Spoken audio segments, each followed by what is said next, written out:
Why Love is Blind. I love you so much. Marry me. This is crazy. Getting married. I mean, how much time do you have? Like, could this be a therapy session? I'm here to find my love, my light. This is me. Oh, Breezy, I've got a bone to pick with you. That was part of the trailer for season 10. Season 10, believe it or not, of Love is Blind. 2 new episodes drop today, Tony P. The next one drops March 4th. First, though, earlier today, though, I got a chance to catch up with a former Love is Blind contestant who was on the DC season of Love is Blind to talk not only about what that experience is like, but what this group of Ohio singles is now going through. We also broke down some of her favorite couples, who she's rooting for, and more. Take a listen. Having done this and made it through to the other side, what is the experience like for you watching a group of people in a new season? Every season, I mean, this is the 3rd season since my season has come out, and every season has been a little bit less traumatic, I would say. I will say the first time I watched it, I was like, whoa, because I used to be a big Love is Blind fan before going on, and then now I barely watch it. Like, I'll watch it like almost every episode, but I won't watch it as intently as I used to. I have a whole new perspective on it. Okay, well, that was going to be my next question, that new perspective. Is it partially because going in, based on your experience, is how much of what you see is genuine versus how much of it is now people knowing what it can lead to, people kind of going in for slightly selfish reasons? Well, I can speak for myself and the girls, because I can't really speak too much for the guys, as I didn't get to know them, only the person that I was dating. But I will say that we were pretty genuine, and a lot of us really were going in there to like get married. But of course, like, it is still a show, so there are conversations that are set up. There are, certain topics that are suggested. So it's like, and of course the dates are set up too. So a lot of the things that we participated in, I think it could have changed the direction of our relationship with whoever we were with, because would we have actually gone on those dates, or would we have actually talked about those specific topics as much as they asked us to? I think that bit of an influence definitely affects like whatever the relationship direction goes. Okay, so before we dive into this new season, season 10, set in Ohio, which we know Nick Lachey probably had some influence on with his Ohio roots. You may not have found your husband in your season, but it seems like you have found a great group based on your recent Instagram post. It looks like the Pod Squad's still going strong. Pod Squad is still going strong. We still very much have our group chats, and we definitely talk to each other at least weekly. So, getting down to business, what are your thoughts on this particular season so far overall? I think the season is actually really good. The one thing that kind of threw me off is that they did take 7 couples, I believe, that got engaged, which of course in the past they've done 6 or 5. But with the 7th, and which seems like the strongest, they didn't focus on them, like Vic and Christine. Why are we not getting more footage of them? Because they're definitely giving Lauren Cameron, Brett and Tiffany, like they're giving very solid longevity, like no problems. Like I would love to dive deeper into like their connection more than some of the other ones, just because they look like they're actually gonna be together.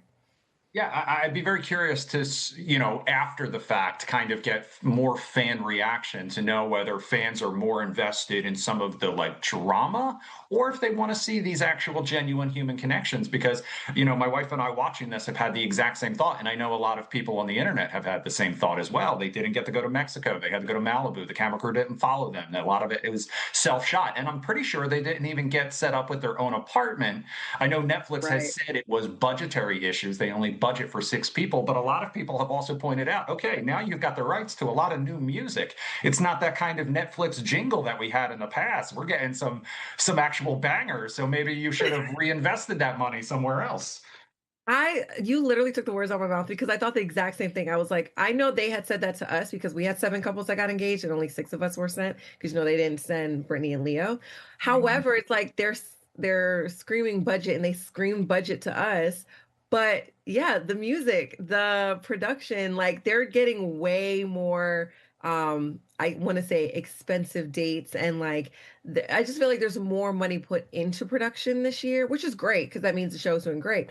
However, I'm just like, well, how much more did you save by sending them to Malibu versus Cancun? And then what, did they just not send a production crew out there?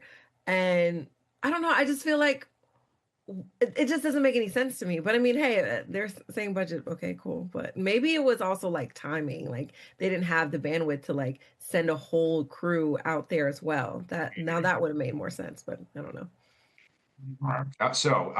You mentioned Vic and Christine. So are there any couples besides them maybe that you have been rooting for so far? I I mean, the no. face kind of said it all. Okay, so like so Amber, I like Amber and what's his name? Josh? Jordan. Jordan. Okay, Jordan, sorry. I like them. I think they're the second most promising couple. But just something still feels a little off. It feels slightly forced to me. But I don't know. But everybody else, no. I think everybody else should just date more. I think Alex is giving me a bad rep right now. The Alex is like the same name. Alex and Ashley, like they went into it horribly. They went into it with all about sex. So I feel like they were never going to last. And also, does he have a job and does he have somewhere to live? I think those are questions that need to be answered. If you don't have those things, I don't think you should be worried about getting married right now. And the way that her dad interrogated him was actually perfect. Who else? There's Connor and Aaron Breezy. Breezy. I did like them. I did. But I think after the whole debacle of what Chris and hers conversation was, it kind of just made me look at her a little bit different because I feel like she entertained that a little too long. And I feel like she wants men to fight for her. And this it's not about that. Like you already had somebody choose you. Now stick with it. I did like Emma and who's the guy that Emma's with? Emma and Mike. So I do want to I kind of want to dive into some of these individual couples a Okay. little more, if that's okay. So Yeah. you mentioned Amber and Jordan. Amber obviously has a child. That was one of Jordan's initial deal breakers. But once he Right. felt like he got to know her, he felt like maybe that was something he could get over. How much, obviously that's a major part of someone's life. When you're having those conversations in the pods from your own experience, how much do those conversations about what this future could actually look like realistically come up? They come up a lot. They give us a book. So the book that we are writing in the back of the book are a ton of suggested questions. And each day they will give us a book based off like finances, fantasies, our dream life or our job, our career, just all the things. And so we're able to really ask very in-depth questions. And it's really helpful. And, we're in there for hours. So sometimes we spend a lot more time on certain questions than others. But I feel like when going into the pods, a lot of people have their certain non-negotiables. And I feel like some non-negotiables you just have to stick with. And yes, as he said, like that was his non-negotiable. And then now he's like kind of changing. I don't know. I just feel like that's something you have to be really careful about because once a child's involved, it gets really like messy if you like decide to not be fully in. Has more damage. So Yeah, we kind of saw that last season as well in Colorado. yeah, Okay, right. so we talked with Jessica and Chris. Obviously, their storyline, the way this last batch of episodes ended, it became a huge topic of conversation, whether accusations of Chris body shaming, Chris sort of going behind Connor's back, talking to Breezy, Breezy getting a little bit of a reputation online as a pick-me girl. One of the things that a lot of people talked about was whether or not what he did, saying that he preferred a woman who worked out every single day, which this was a conversation that seemed to come up in the pods. He didn't seem to have an issue with it when Jessica said no. And then they get outside of the pods. He says he's not attracted to her. Attraction is a real thing. it can be understandable that maybe physically they're not your type right away. When that screen opens up, what does it feel like? What kind of I'm struggling to kind of find the right words. What is the initial reaction when you see the person? Is it instant excitement versus disappointment? Is it putting the connection with the face to the voice and everything you know about them? And how much was it? I mean, he's getting a reputation as public enemy number one, but is it okay for him to feel that way and speak his own truth to a certain extent that he wasn't attracted to her? Okay, so first to answer the first part where when you do the reveal, I think where people get a little thrown off is when they already have set expectations of what a person's going to look like.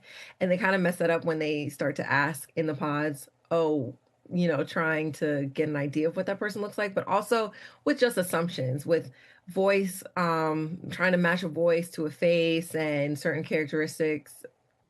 I think he probably thought she looked a certain type of way. I personally think he's just attracted to blondes. She's gorgeous. Um, she's not out of shape whatsoever. So that whole I the whole Pilates thing, it just threw me off. I think, and not to be on his side whatsoever, what he said was diabolical. But I think sometimes people, especially men, might stumble upon when they're trying to describe their perfect like figure, like shape, and they associate it with like a workout routine. And it's like that's not even the best way to describe it. What you just like is a very maybe like slim or athletic build. But I just feel like there's a way to say things. And the way that he was just like, oh, I just want somebody to go to CrossFit every day. And it's just like, what?